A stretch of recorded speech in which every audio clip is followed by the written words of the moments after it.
good morning guys है आज morning हो आज दिदी र म कहाँ जानु थाहा छ जजिराको हेड अफिसमा ताकि त्यो मेरो फ्लाइट रिसेड्युल गराउनु थियो अनि अर्को चाहिँ मलाई इन्डिया जानु छ सो इन्डियाको लागि मलाई प्लेन टिकट काट्नु थियो so today right now I am going to buy tickets for India Delhi जाँदैछु म दिल्लीको लागि फ्लाइट भोलि छ होला भोलिको लागि टिकट काट्छु यहाँ राखौँ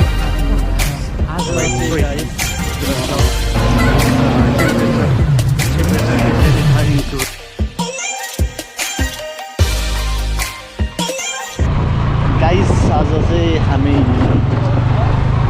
कहाँ जाँदैछौँ भन्दाखेरि इन्डियाको लागि प्लेन टिकट गर्नु छ सो मसँग धेरै टाइम छैन एकदम सर्ट टाइम छ अनि इन्डियाको लागि फ्लाइटको टिकट गर्नु छ दिल्लीको लागि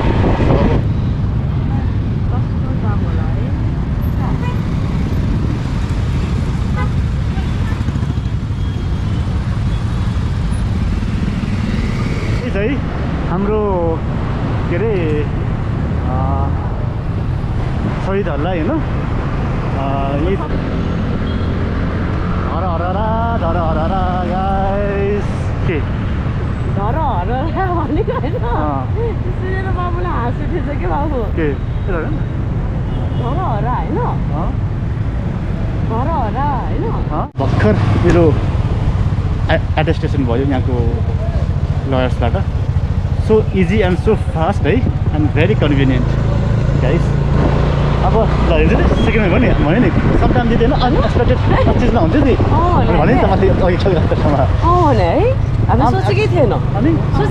क्या हामीले होइन 5 मिनटमा दिदियो त्यस गोगेलको छाप हान्दो रहेछ आजकल पहिला हामी तरकारी गरिरहेको थियौँ मैले एभ्रिथिङ कस्तो चेन्ज भइसकेको रहेछ क्या है मेरो लाइसेन्स चाहिँ इङ्ग्लिसमै भएको कारणले त्यो लेखेर दिनु परेन अनि एटेस्टेसन मात्र थियो गोगेलको छाप हाल्नुपर्ने थियो त्यो चाहिँ हालिदिइहाल्यो है ट्राफिक पनि लिँदा क्या हेर्दै ट्राफिकले मैले लियो भनेर दिस इज टुरिस्ट एरिया है हाम्रो चाहिँ हाम्रो काठमाडौँको टुरिस्ट प्लेस यही हो गाइस अनि यहाँ चाहिँ ट्राभल एन्ड टुर के होला है ट्राभल हो यो ट्रिपको होला नि बसको होला यो बसको होइन नि यो बसको लियो त्यहीँ ट्रिप एन्ड टुर्सको टिकटको छैन टिकटिङ प्लेनको छैन टिकटिङ यहाँ उयो वान डे हाइकिङ पो रहेछ हाइकिङ है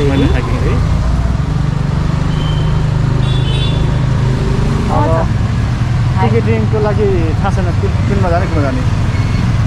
इन्डियाको लागि टिकट लिनुपर्ने खै कहाँ लिने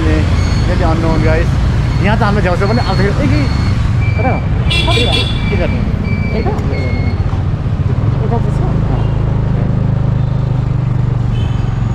नेपालमै हाम्रो टिकट कहीँ ठाउँ छैन आउँदाखेरि टिकट कहाँबाट काट्ने यहाँमा रिक्स गाई टिकटिङ टिकटिङ कहाँ काट्ने ल्यान्डहरू लिनु चाहिँ यहीँ हाल्नु यो मनी एक्सचेन्ज हो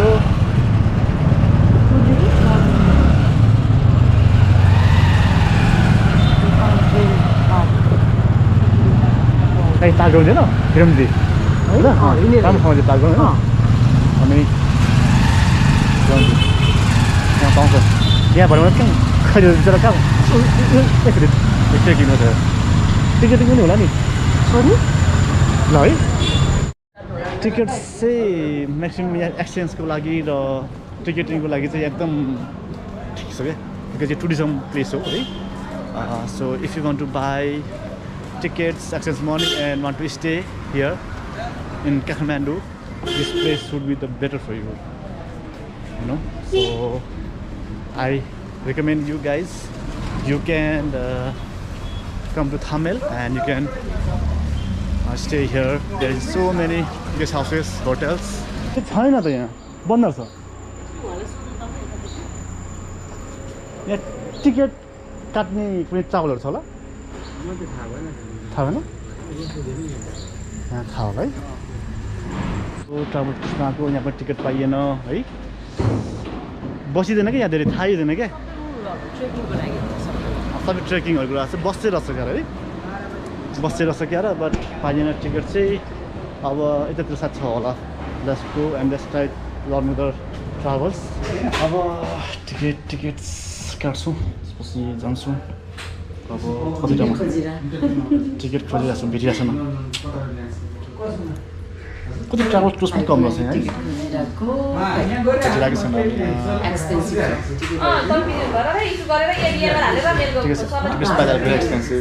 गेट टु दिल्ली अब एकछिन बसौँ त्यसपछि गर्नु पर्ला फ्लाइट कुन टिकट हुन्छ त्यो हामी हेर्दैछौँ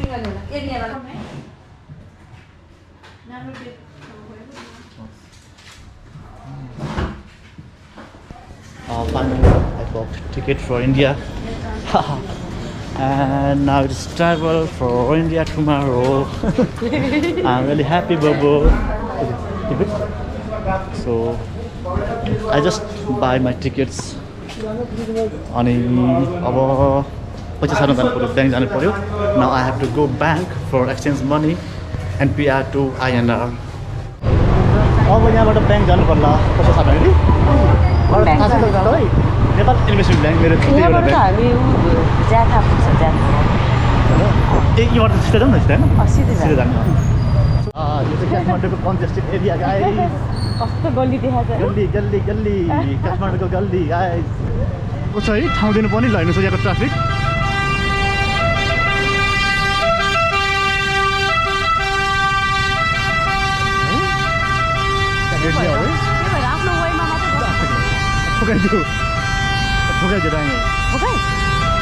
होइन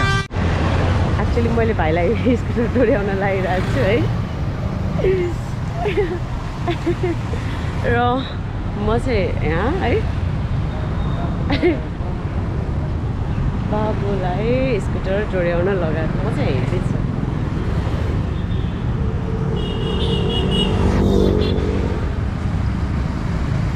यो चाहिँ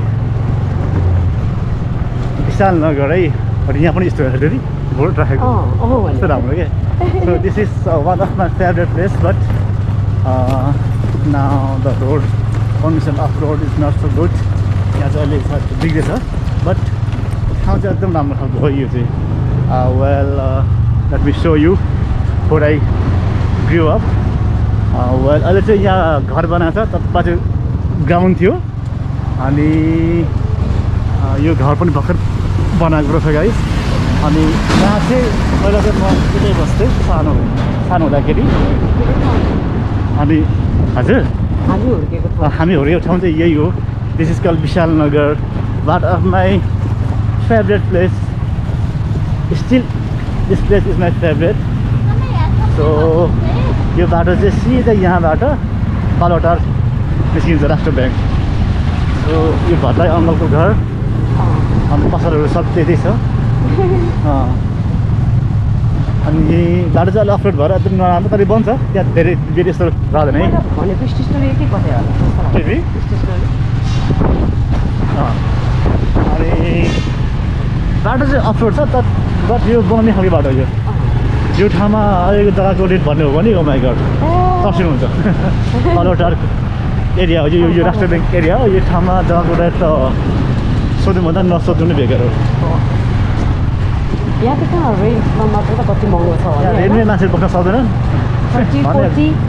घर किन्न हो भने त यहाँको फ्ल्याटको रेन्टै गाइस होइन 35 ओभर हुन्छ है 35 ओभर हुन्छ यहाँको 35,000 ओभर हुन्छ यस्तो एक्सपेन्सिभ छ यहाँको सब प्राइभेट रेसिडेन्टल पनि अलिक भ्याबी चिन्नु क्या यहाँ यो ठाउँसम्म मेरो धेरै मेमोरीहरू जोगेको छ है दादा एकदमै हामी सानो थियौँ स्कुल जान्थ्यौँ